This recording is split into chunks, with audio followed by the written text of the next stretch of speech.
இது நல்ல பூ வாழ்பாக தான் இருக்குது.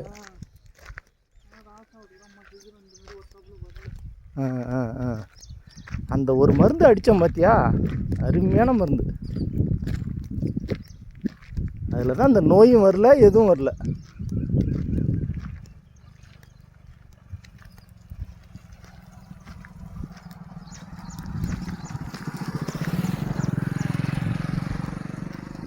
நெல்லுன்னா அவனை பிடிச்சி வச்சுக்கலாம். இனிமே ராஜேஷ் மட்டும்தான் நமக்கு.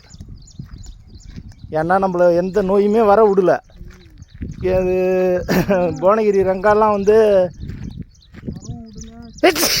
நோய் வர வர வர வர மருந்து எழுதிட்டே நம்மளை ஆள் போட்டு தள்ளிட்டான்.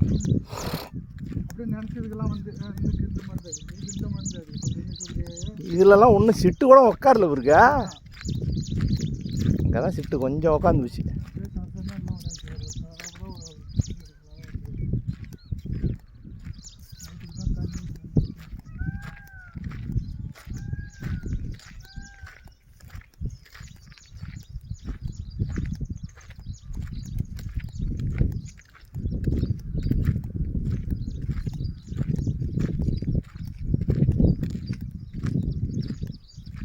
நல்லா இருக்கு. இந்த அளவுக்குலாம் அவங்க சொல்ல கம்மியாக தான் வந்துருக்கு.